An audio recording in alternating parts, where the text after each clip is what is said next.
Welcome back, everyone. Ready for another deep dive? This time we're tackling the film and television industry. We've got a pretty awesome stack of stuff. Articles, interviews, festival updates, even some rumors about, upcoming development deals. Basically everything you need to sound like you're, in the know. Yeah, it really does feel like we're catching the industry at a really interesting moment. You've got these big studios making huge moves, independent voices kind of shaking things up, and then the lines between film, TV, even live events are totally blurring. Okay, so first up, let's talk about money, right? Germany's seriously stepping up their game. They're now offering a 30% rebate for film productions. Wow, that's significant. Right. I mean, think about it. If you're a Hollywood studio, you've got this big budget action film, suddenly shooting in Berlin sounds a lot more appealing than staying in LA. Yeah. Especially with production costs going crazy everywhere. Definitely. It's a smart play by Germany, Trying to attract those big productions, pull them away from those traditional hubs, could actually change where a lot of movies get made. I mean, think about the impact, right? Local economies, the types of stories we even see on screen. Yeah, totally. And then there's Netflix. They just scored this massive tax credit in New Jersey, $387 million for a brand new studio complex. Wow. It's like every state wants to be the next Hollywood, right? Right. It's fascinating. You know how states offer tax breaks to attract businesses? Well, now they're doing it for Hollywood too. Exactly.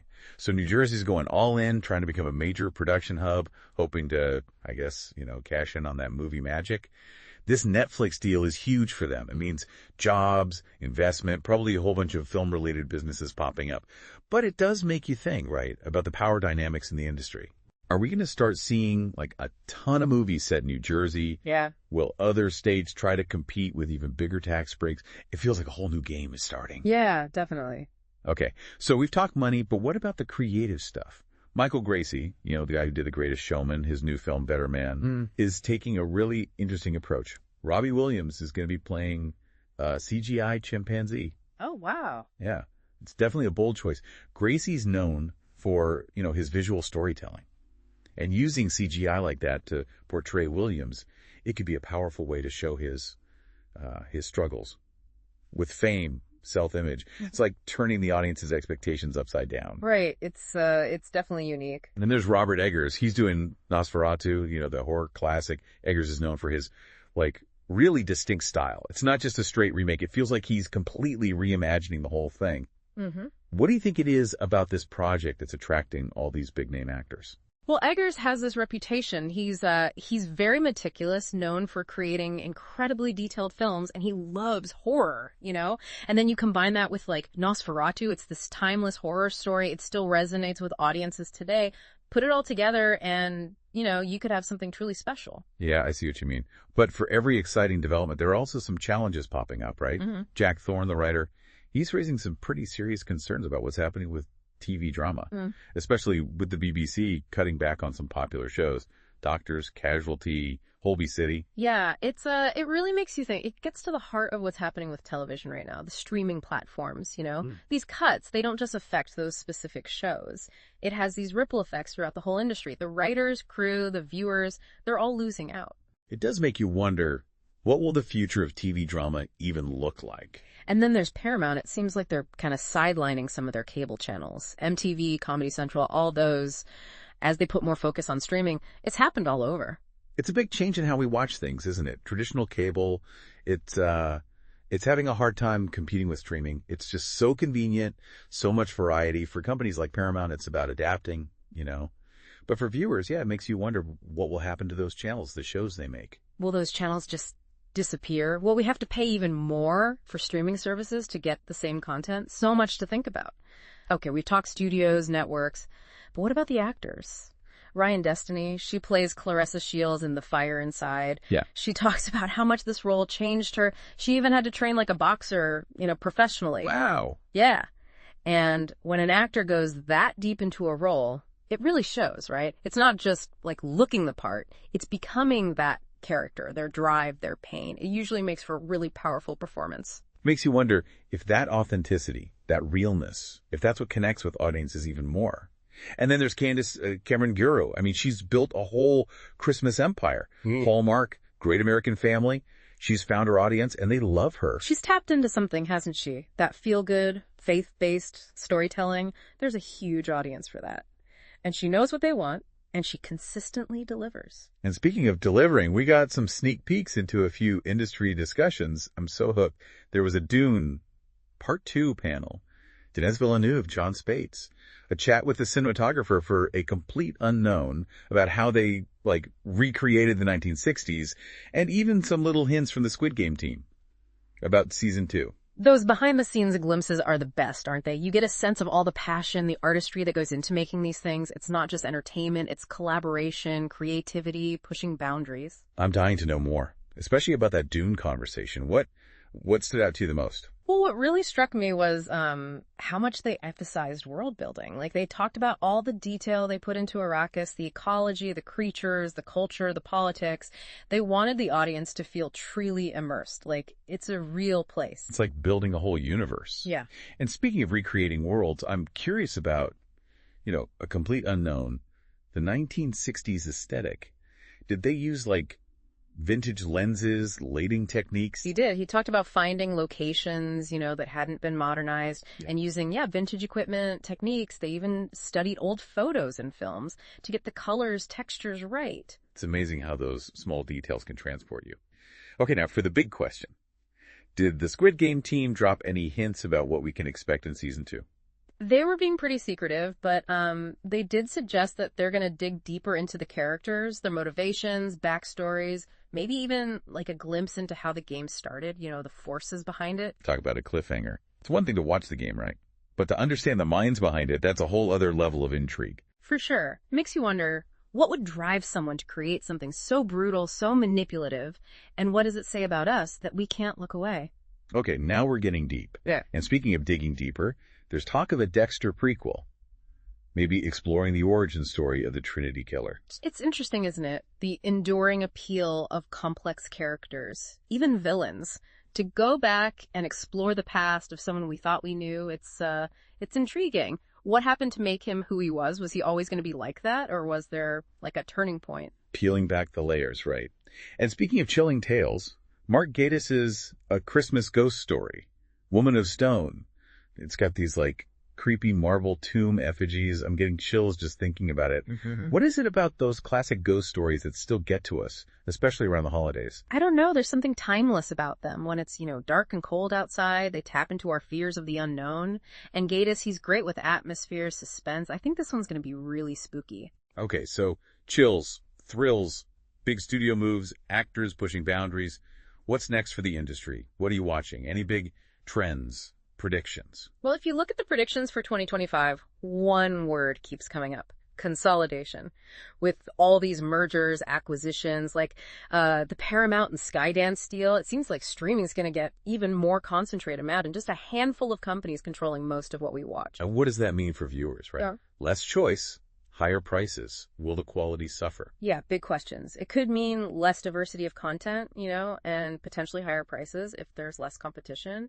But it could also mean more streamlined services, better funding for productions, and maybe even a wider global reach for some stories. It's a bit of a double-edged sword.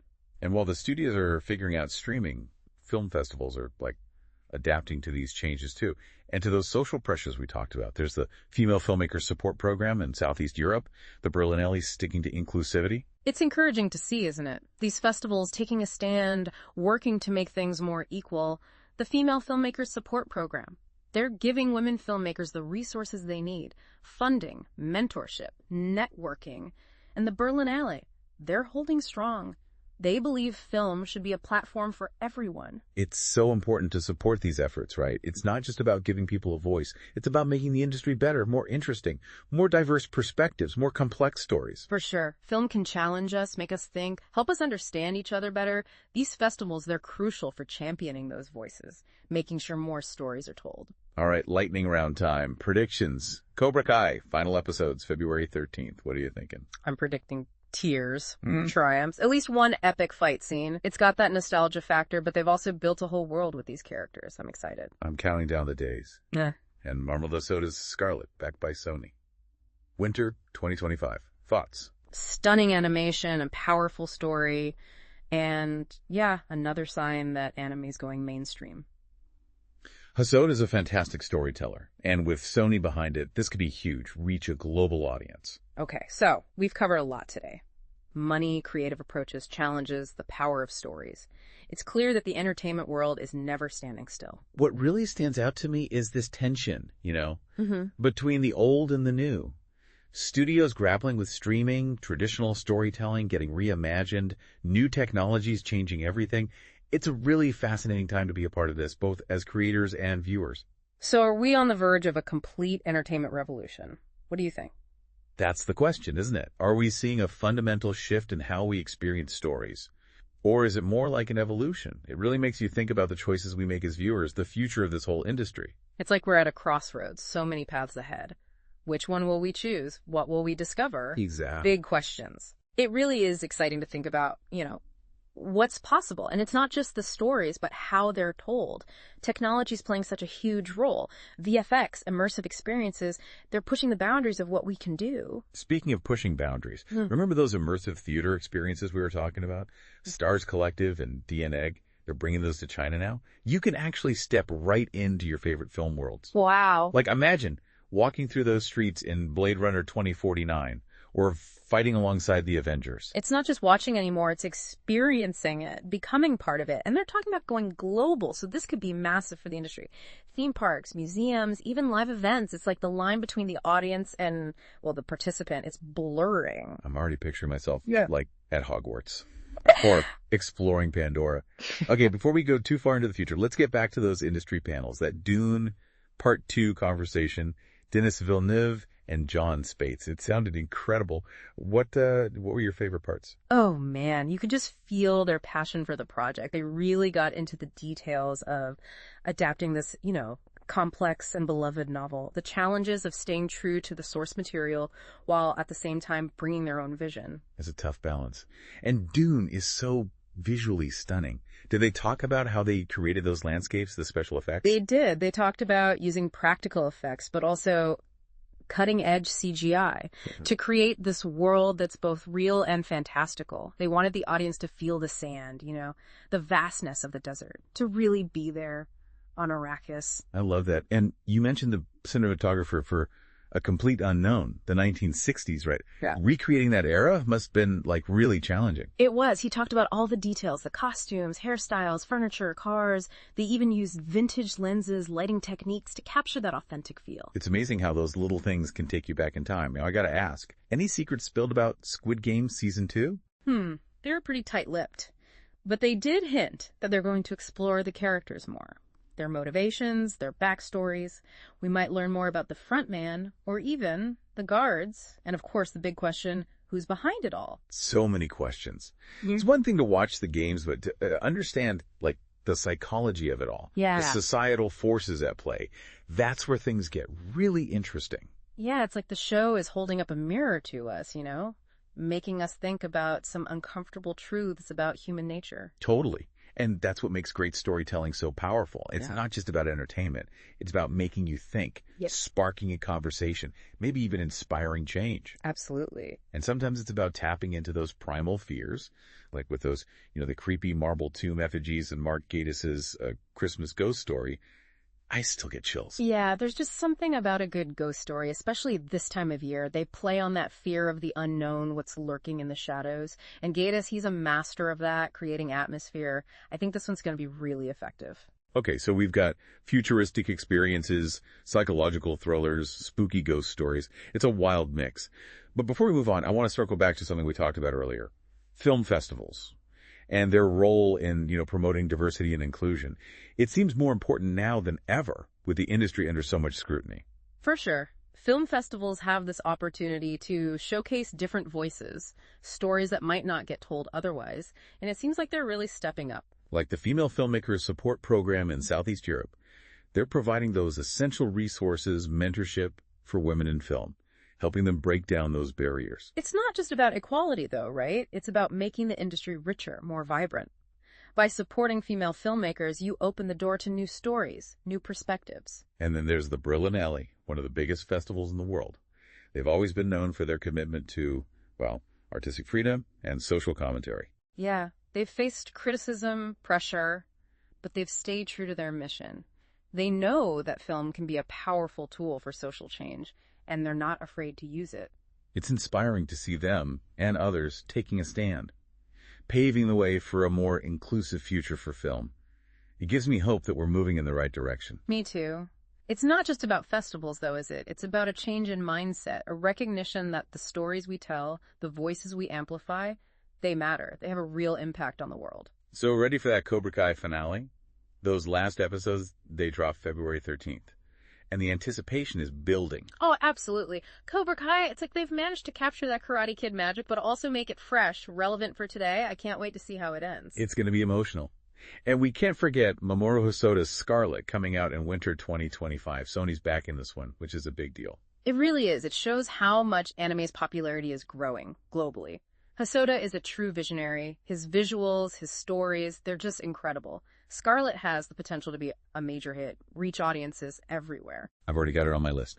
Okay, so we've talked about a lot today. The business side, creative breakthroughs, the power of stories, the importance of diversity. It's clear that the entertainment world, it never sits still. It's always changing, isn't it? And what's really fascinating to me is that dynamism, the way it adapts to new technology, shifting tastes, social change. We're seeing, this convergence of mediums, the lines between reality and fantasy blurring, and a growing awareness that representation really matters. It's like we're on the edge of this whole new era of entertainment, something more immersive, more diverse, more globally connected than ever before. It is kind of wild to think about, right? All the possibilities, it's exciting, but also, I don't know, a little bit overwhelming. Like we're standing on the edge of something huge, but we can't quite see what's coming next. Makes you wonder, what will it all look like 5, 10, 20 years from now? Will we even be watching movies on screens? Or will we be stepping right into them, fully immersed in these virtual worlds? Okay, now my head is spinning. But before we get lost in the future, let's come back to the present for a minute. We've talked about so much. What are the big takeaways here? What should our listeners really remember from this deep dive? I think the main thing is the entertainment industry is always changing. It's constantly evolving, driven by, innovation, creativity, what the audience wants. What worked yesterday might not work tomorrow, and that's what keeps things interesting. It's like this living, breathing thing, always adapting. And speaking of adapting, we talked about how the industry is responding to, those social pressures, diversity representation. It seems like there's a real push for change happening everywhere. And it's not just a trend, it's essential. The stories we tell, the voices we hear, they shape how we see the world. Those stories need to reflect the real world, all its complexity. And that means making space for different perspectives, different experiences. Yeah, it's about going beyond just checking boxes, right? It's about creating spaces where everyone has a chance to tell their story. And it's not just the right thing to do. It's good business. Exactly. Audiences are demanding more authentic stories, and the industry's starting to catch on. We're seeing more films, shows created by and starring people from different backgrounds. It's a huge step forward. It does feel like we're making progress. But it's a process, right? There's still work to do. Oh, for sure. But I'm optimistic. I think we're at the beginning of something new, a new way of telling stories. More inclusive, more innovative, more globally connected. It's exciting to be a part of it, It really is. So what's the final message we want to leave our listeners with today? What's the one thing they should take away from all of this? Still curious. Stay engaged. And don't be afraid to, challenge things. The entertainment industry needs passionate fans. People who care. Your choices, the conversations you have, your support. It all shapes the future. That's a great note to end on. And I think that's a wrap for today's deep dive into film and television. It's been quite a journey. It has. And if you want to learn more about anything we talked about, be sure to check out the show notes. We'll have links to all the articles, interviews, and let us know what you think. Share your thoughts, predictions, all that on social media. We love hearing from you. We do. We're all part of this conversation. It's an ever-evolving story. So stay tuned, stay curious. And who knows, maybe you'll be the one to discover the next big thing. Absolutely. Until next time, keep those creative sparks flying. And we'll catch you on the next deep dive.